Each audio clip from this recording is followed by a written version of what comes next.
No, yes, sir.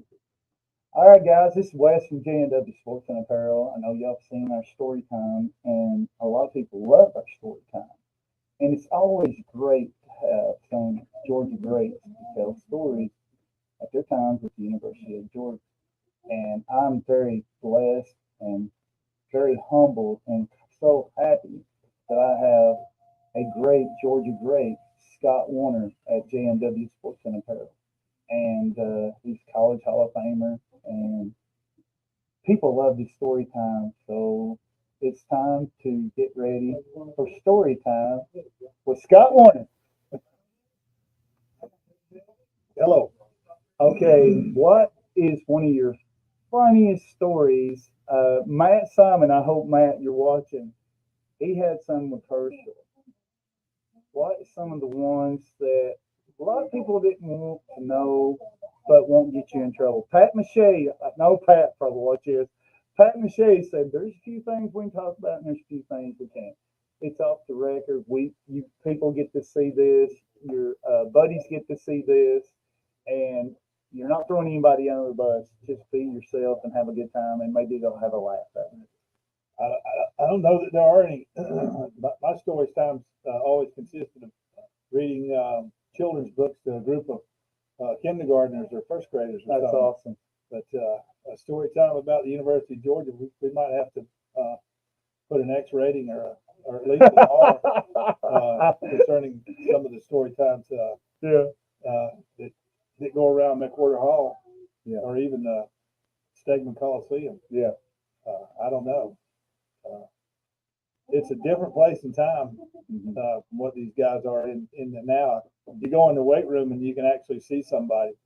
We were in the weight room in Stegman Coliseum, and it was so dark on one end of the weight room because we didn't have really any lights or air or heating or anything. It was just barbells and underneath the dungeon of Stegman Hall. Yeah. Or yeah, what a nightmare. And the lockers, they can actually sleep in their lockers now. We couldn't even put our shoulder pads or our helmet in the locker. There was old metal lockers that we had like you had in high school. Well, for most people, now it's a completely different idea. I'm dating myself, but it's been 44 years since I've left Yeah. the University of Georgia. So yeah, I got shoes older than most of y'all. Yeah. But you're one of the greats, and we are so blessed here at J&W Sports to have you.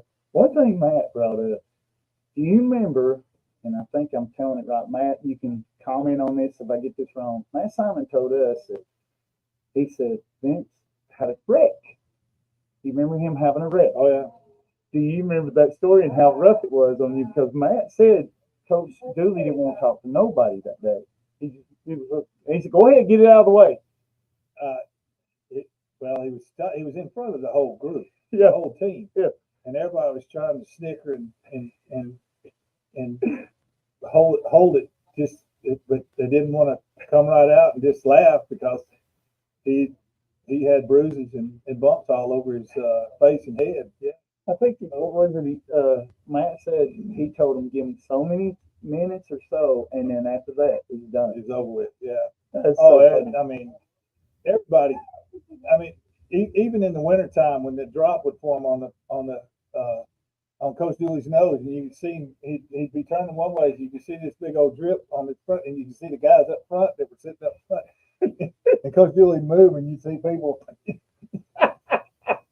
see people dodging. We had, yeah, I mean, there's all kind of stories concerning those, or when Coach Mervos would do the scout team report in the room.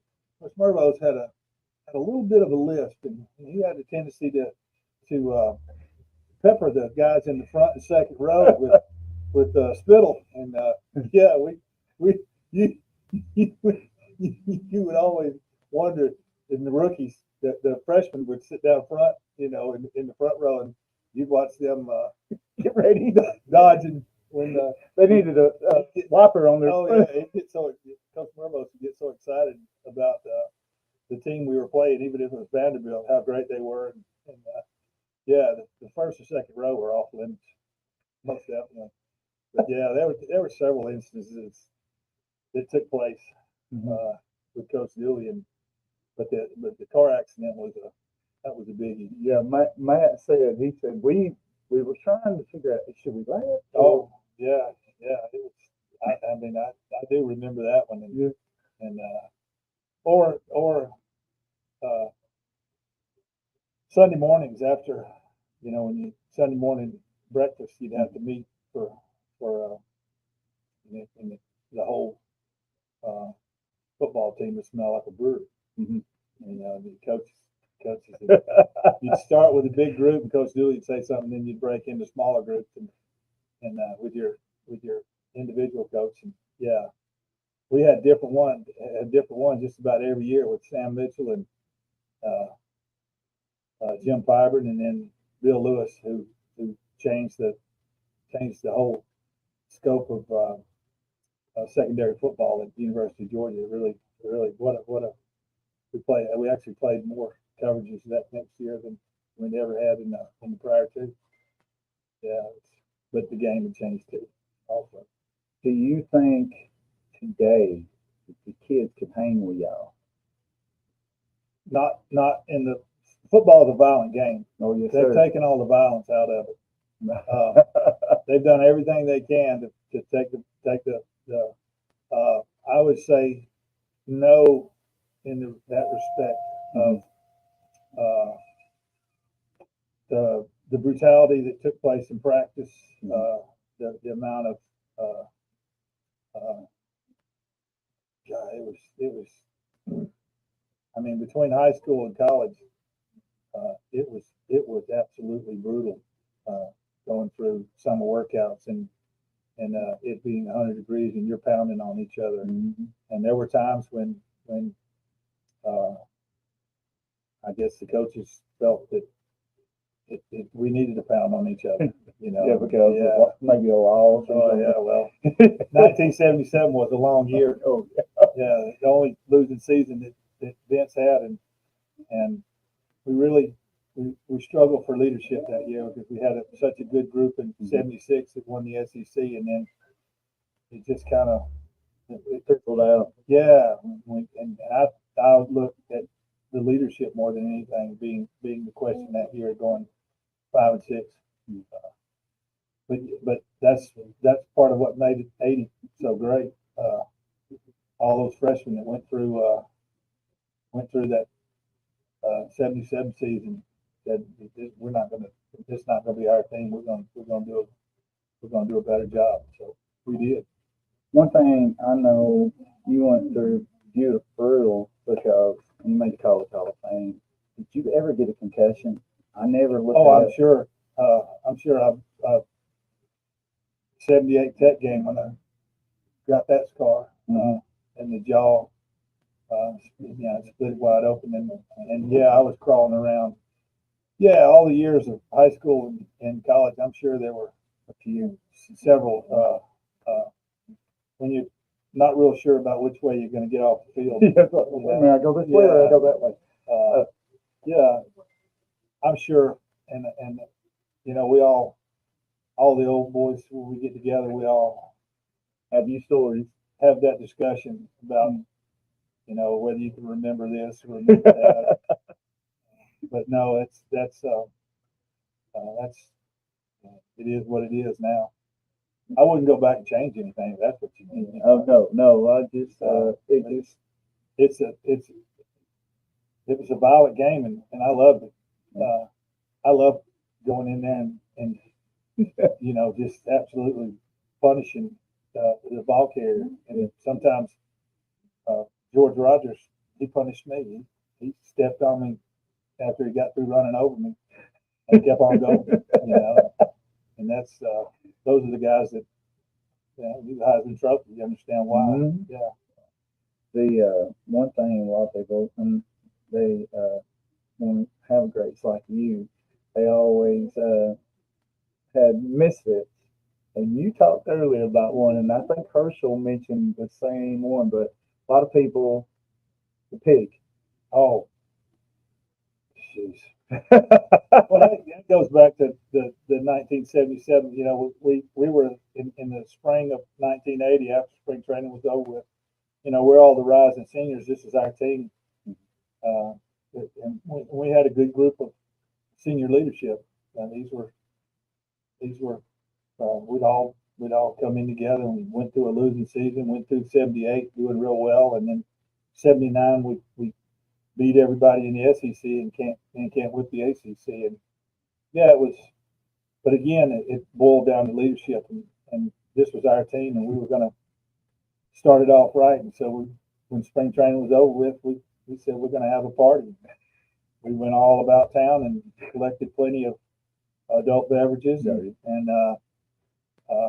had plenty of that. And we needed something to eat to go with it. And the university had a pens completely full of hogs out Millage Avenue out there where the I guess it's botanical gardens are now. There's so much changing. Yeah, there was pig pens everywhere. We pulled up, borrowed a freshman's car, and partook a big University of Georgia hog with a bow and arrow. And Coach Dooley was not happy when he found out everything that had transpired with the 100 or more cases of beer and kegs and all the pork. Yeah, and then the guy from the ag school was pretty upset about losing his 400-pound breeding sow. And Coach Dooley, I guess I don't know. He went to bat for us, and he kept us in school, but he put us to work painting every. Yeah, we had a customer in here about you had to paint a fence or something We like painted that. the cinder block wall that wrapped around all the practice fields. It was twice, inside and out. About, you know, we finished the outside. We thought, dang, we're finished. You know, oh no, you got to do the inside now. You know, Battleship Gray. Coach Dooley loved Battleship Gray.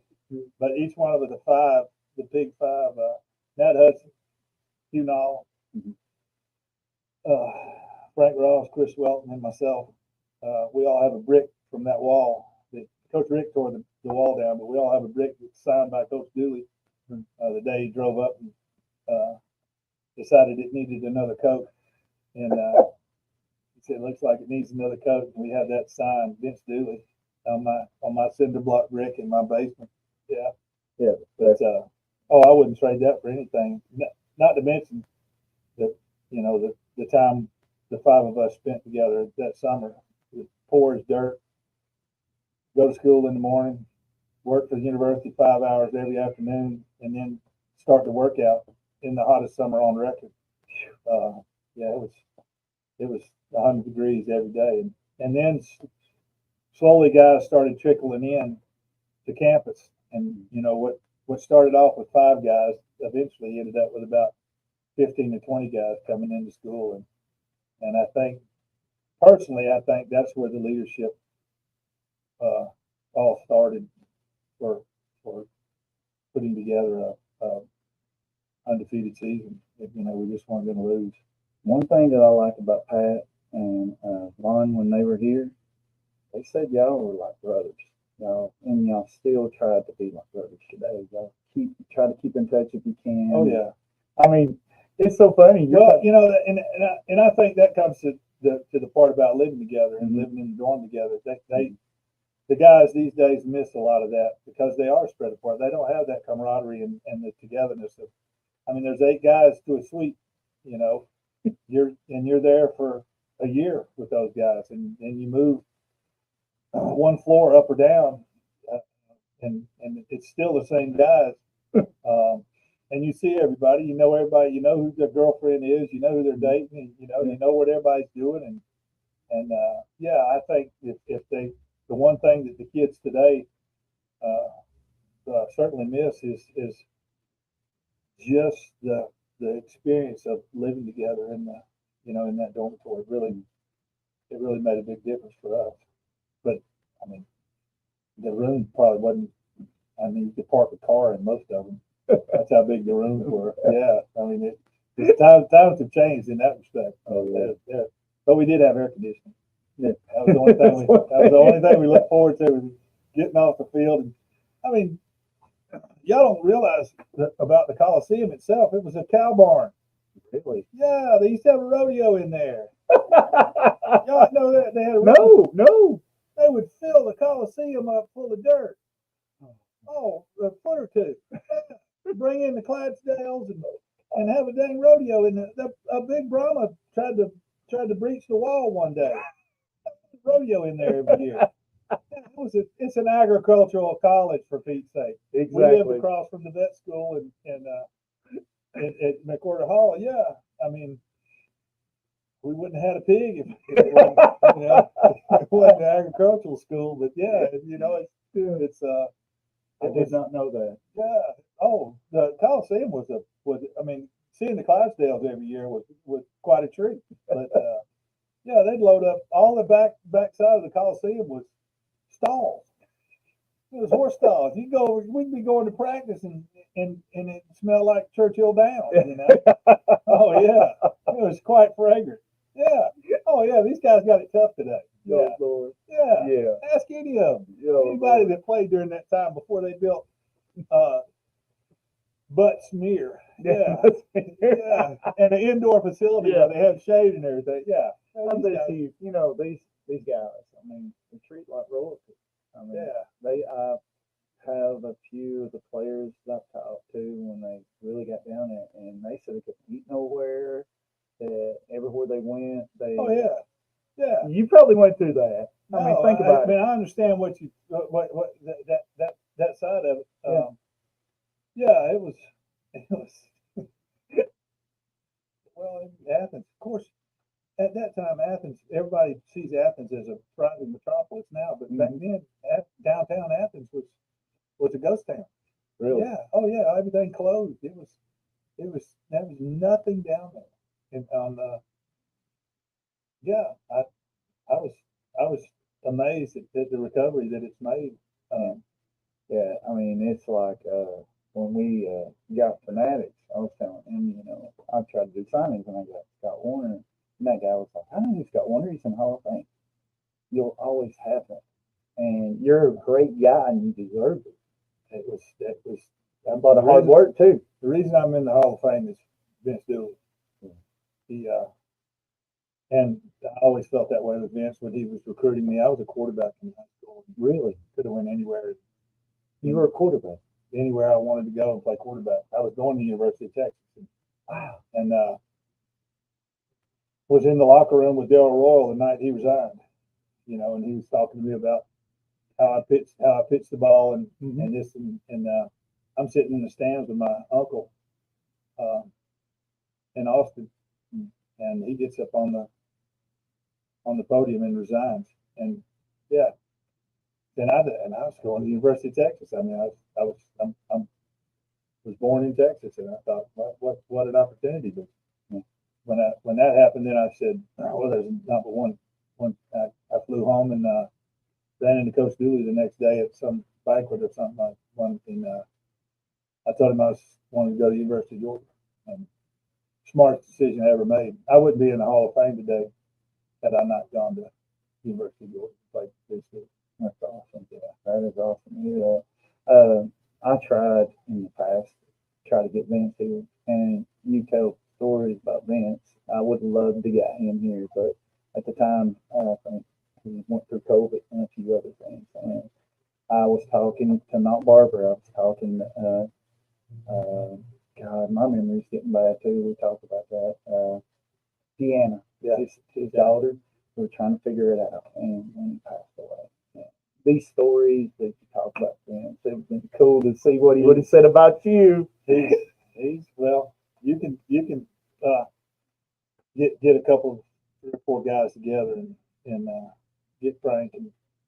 I'd love to have Frank here. Yeah, get Frank and Chris and some of those guys, and their memory's a little better, so they say. It's kind of like the revisionist of the Civil War or whatever. Well, you're gonna get one guy's opinion, and you're gonna get another guy's opinion, and yeah, my story of concerning the pig is very different than some of the other guys, and you can understand why. But Yeah. Yeah, but McWhorter Hall is and was the best 4 years of my life. Yeah, whether we were winning or losing, it had a big impact on who I am today and how you treat people, and the whole. I started school in Texas during integration, and we get to the University of Georgia, and it hadn't been long, that they integrated the football team. But when we were all there, we'd all grown up, in an integrated system at school, and it wasn't any big deal. It was just that guy could run, he could play, and yeah, that's the way we looked at it. But yeah, it was I'm sure it was a wondering what's going to happen time for a lot of people when they were watching college football back then. Yeah. One thing that I like, you said you were quarterback. Did Vince ever throw that in and say, "Hey, Scott, we want you to throw it down the field"? No, I was there about 2 weeks and pulled a hamstring and was standing around watching the offense play, but I never took a snap at quarterback. He moved me down to the defense about 2 weeks, and I never saw the offensive field until the Tech game in '77, and we lost the first three quarterbacks. David Sawyer, our third team quarterback, ended up playing in 1977 at Georgia Tech, and I was taking snaps on the sideline. Yeah. So it was almost going to happen. Yeah. We lost the first two quarterbacks, and boom, next thing I know, Scott start taking snaps. I might have a chance to play. Yeah, that would have been fun too. Huh? Ladd McConkey, you've met him. You watched it. Everybody saw it on the Florida State game. He was fixing to chunk it. One of his friends come in here and said that I think Oscar Depth was just covered. Yeah. So Ladd took it to the house. Yeah. And I was sitting there thinking, I'm going to ask Scott that question. Did he ever get a chance to chunk it down the field, a fake play or something like that? No, I just they let me return kicks and punt returns, and you did good at that. That was a lot of fun. That was the part of the game of football that was exciting. Playing corner was that made you a nervous damn wreck, especially right corner, because you've got all the heat, and I have been burned 80 yards in Tiger Stadium, 1978. Steve Ensminger was the quarterback, and Carlos Carson was the wide receiver, and my nickname was Toast. 80 yard bomb. And I watched it go over my head. Oh man! Catch it, and I kept running. I wasn't gonna catch him, but I kept running. But later in the second half, I picked off one of Ensminger's passes, so it was a playback. Now, yeah. One thing, the Notre Dame game. Somebody said if you want to call the interception, then it was. Notre Dame was trying to come back, and a lot of key plays had to happen. The whole game was like that. Yeah. Fish had one. We had a couple fumbles, blocked field goal. The whole game was like that. It was just one big play after another, and it was probably one of the most unique games where the offense couldn't get anything done, and more people played on defense than you probably would ever witness in a football game, because we were simply running out of people to put in the game. I mean, I saw people out there that hadn't been in the game all year. I bet you're like, okay. Yeah, clean jersey, had that no sweat. Jersey's just all nice and clean. Yeah, it was. But it would probably be fun to go back and look and see how many people actually played in that championship game. I mean, it was. So you think everybody played? I think everybody that was in uniform, breathing, made it out on the field at some point in time for something, one series, yeah, or a couple of plays or something, because people were on defense anyway. People were exhausted.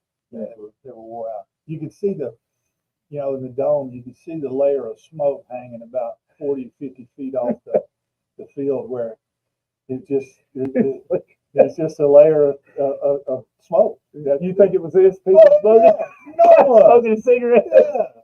It was. I mean, I played in there later on, but 1980. It was everything was still a little lax. It was probably 100 degrees on the field. Probably got secondary smoke playing on the field. That's it. I mean, we played in the Astrodome in '78, and it wasn't quite that bad. But the Sugar Bowl was. It was. I mean, I'd like to see some of the pictures from way back then, with the smoke hanging in the air, just above the field, and it was. I just remember Frank had come out there and he'd grab his shoulder pads and he'd hold them out so he could breathe. And he couldn't call the plays because he was sucking wind so bad. And that's another. Here we go. You got to make it another play. But there were multiple big plays in the national championship game. It is what it is. I mean, the fumble that the Kelly brothers had on the goal line. That's a monumental play. We couldn't have any offense. Yeah, we didn't have any offense. And they make a great play. And then interceptions here and fumbles there. And 1980 national champion. That's awesome. And I told everybody when we were setting this up, and I had phone calls everywhere. A lot of people said they would try to get here. A lot of people was like, I just want to get his autograph. Like, we had a few people come in today, and people love these story times, and I love doing these for you guys. Because one thing, we've had a few of our signings. We had a Tennessee player supposed to be here for us, Morrison. He passed away, and I'm sort of glad that I do these videos because one thing about the videos, these videos will carry on after we're gone. Somebody's gonna be able to find this video. Yeah. And so that's a good and a bad thing, huh? I guess so. Evidence. But they live on, evidence. Yeah. And one thing that I always say in videos, what would you want your family, your brothers that you played in football? If this was the last time that we'd be able to do a video with you, what do you want them to know about you? You got Woener the guy. We were teammates, played on our greatest team, together. We just had we were all football players, but more importantly, we've all stuck together forever. Yeah, we'll still be the Dooley brothers, the Dooley boys. Yeah, and that's something that will live on. But Dooley may be the first national champ. I know Kirby's there.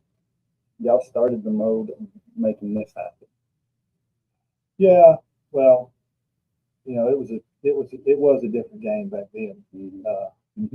I know. We talked. The odds, I'm glad to see us playing Clemson again. Oh yeah. Back during our time, if you didn't beat Clemson, we weren't going anywhere. And the national championship began and ended, with Clemson University. We won a couple and they won a couple. Yeah. My good friend Hugh Nall from Thomaston, Georgia, played at Robert E. Lee. And guys I played against at Robert E. Lee, Joe Jones was a running back, and he went to Alabama, and he won the national championship in 1979. Hugh Nall, who was the center at Robert E. Lee, came to the University of Georgia, and we won the national championship in 1980. And then another player, Tony Berryhill, went to Clemson, and he ended up there in '81, and he won the national championship at Clemson in 1981. Of course, we had to go through Alabama or Clemson to get to that at some point in time. And those three guys, it's a great story. I can't remember the reporter I spoke with about it. When I told him, he said, I knew that. He was down at the Georgia Sports Hall of Fame, and he was talking about that he was at Mercer. And he was talking about that one team having 3 national championships in a row, from Robert E. Lee, those guys winning, all 3 winning the national championship at different teams was quite unique.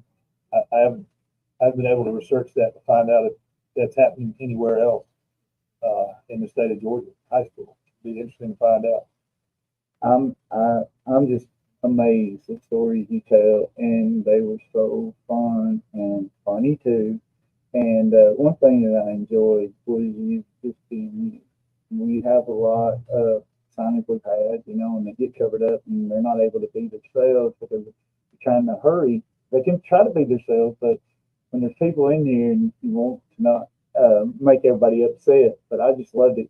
You take a break, you sit here. I know they loved it. All the fans that came in today was getting autographs, and you were just interacting. It made my day. I said, man, we could keep him all night, and we ain't gonna keep him here at 10. I told him my cutoff was 10 o'clock, and he can stay as long as he wants because I've enjoyed it. Yeah, it's a lot of fun. It's when you the older you get, the more you enjoy sitting around.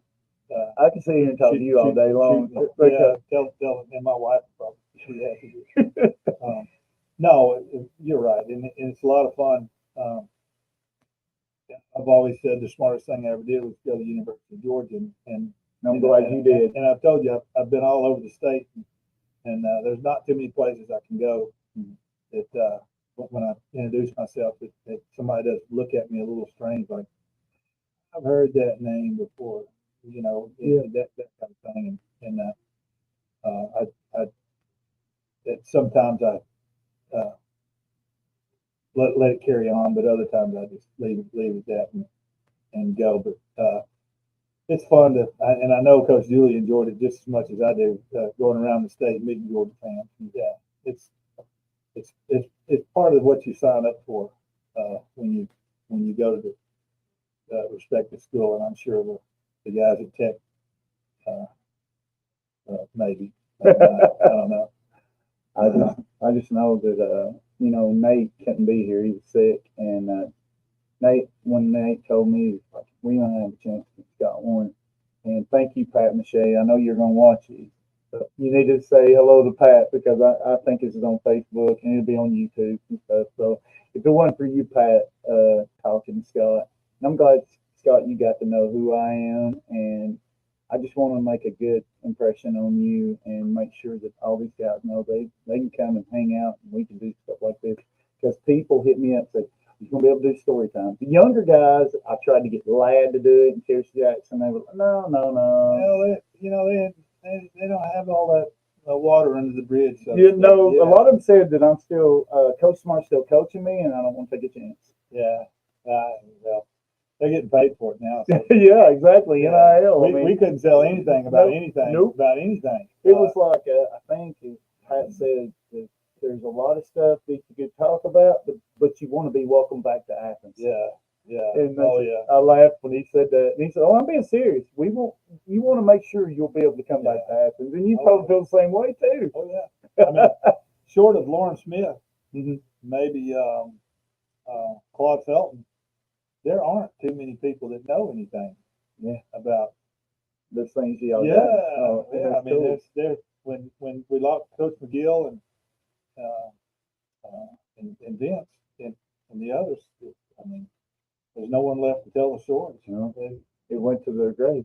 Yeah, well, and you'll get the revised version of what took place. What took place.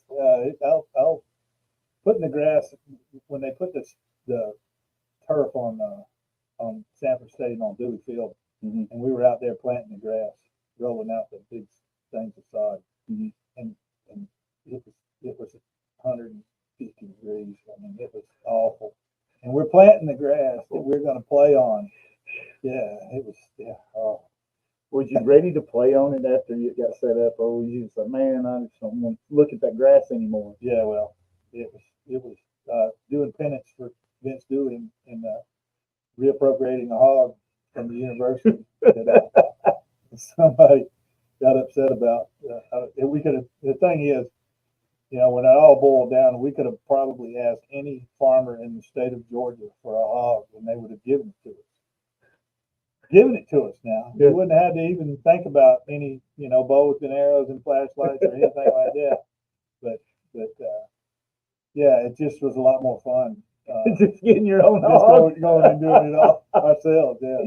But so yeah, and it makes a great story. But yeah, to go along with the national championship. When we talked, you said you have a lot of family, and like I said, we'll do videos for this to live on to the family. So, what would you like to say to your family and friends? And Don't play football. Pick another sport. Yeah. No, my family, they know that Craig's Uncle Scott is I don't have any children, but I've got plenty of nieces and nephews, and they all have children now, and most of them play ball. My nephew's playing at the Atlanta Falcons Wow. now for his fifth year in the NFL. Yeah. And it's going to be a lot of fun watching him play. But all the other ones, they play college football in North Carolina and Furman and different places, and they understand what the game is. They understand what the game is about. They look at Uncle Scott and they realize he hit his head too many times. But yeah, it's appreciated. It was a fun time, and everybody, they all played. So, and all the girls either played basketball or they are all involved in sports, and it's I guess when you're in a sports family, you don't really have much choice. You either go or go find another place to live. Yeah. Well, always, since you are college Hall of Famer, always keep that Sharpie hot. Yeah. Or a Sharpie on you, because you're going to get somebody wanting your autograph. So it's been a pleasure today. Rex and I talk about that sometimes. It's an honor when you get one in the mail. If somebody took the time to send you a letter to and some of them I write back, some of them I don't. But they probably got so many. No, I don't. I average about one a month, Okay. 2 a month, something like that. And sometimes I'll save them up, and a couple of them before I. But if somebody's willing to put that much, I deserve to honor them enough to make it happen and send it back. And those are, it's just it's special. Yeah, and that's so good of you to do that, because a lot of them say, I ain't got time. I ain't got time. I ain't got time. I mean, I ain't got time. Well, when you retire, you got plenty of time. Well, it's like when we were joking, me and you earlier, I was like, well, a lot of people said they want to come back. How long you going to be? You said, hey, I got plenty of time. But you shouldn't have told me that, because Otis Nixon, I know he's probably watching. He left my shop at 9 or 10 o'clock at the old. Oh, we're not waiting that long. I know, but I'm just saying. It's dark. Yeah, but I know. I'm saying, but yeah. It's been fun. I've done several of these charity tournaments and whatnot. I play in. It's amazing. I mean, it's literally amazing how many professional athletes live in Atlanta. Yeah, I found baseball, basketball, football, you name it, and they weren't, Atlanta Braves or Falcons or whatever. They were just professional athletes, and they've all come to Atlanta, and there's a couple of guys that must have all their dang telephone numbers and ring them up. Yeah. Yeah, it's like Otis, I think he lives in Atlanta, and then John moved to Florida. John Rocker, he's been here, and he moved to Florida, and I think it's destined for you right now. And then you got Chipper, I think, still lives towards Blue Ridge. I mean, a lot of them still are staying around in Georgia. And that amazes me, because, like you're saying, a lot of people just want to be in Georgia. Yeah, and I think that's cool. It's a good place to end it all. Yeah, that's what I look at too. But anything that you would like to tell your fans? I mean, because there's plenty of them out there. Can I get you back down the road at J&W? We'll see. Yeah, it's a nice drive. Be continued. Yeah. Not a problem. We'll see how the Bulldogs fare this year, and whether or not people are throwing rocks at us. Oh yeah. Yeah. I mean, I'm generally concerned about high school and college football right now. It's in turmoil. Yeah, it's in turmoil, and I don't think anybody has a good answer. and I don't think they do. And one thing that bothers me the most, that high school kids are already making $1 million before they even get in college. What I've been told. Yeah. Oh yeah. Some of them, and it's not it's not just football. No, it's every sport. Yeah. Yeah. I mean, Which I find interesting. I was born at the wrong time. Well, Scott, it's been a pleasure. And guys, I'm going to keep him here. I know this is on Facebook and it's on YouTube. After it's on YouTube, he's gone already. So we're live right now on Facebook. If you'd like to get out here and get an autograph, I don't want to keep this man. I appreciate everything he's done today. Nate would love being here. He said this was going to be big, and he got strep or something. So we so sad and prayed for him. And he said going to be okay. That he wasn't going to be here, but he was excited to meet you and do this thing, because if it wasn't for Nate, you wouldn't be here. Yeah. And it's been a pleasure, and always be a Hall of Famer, and that's something. Go Dogs.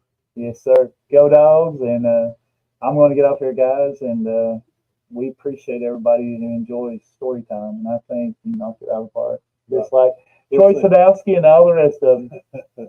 Thank you, guys. We're out of here. Go Dogs.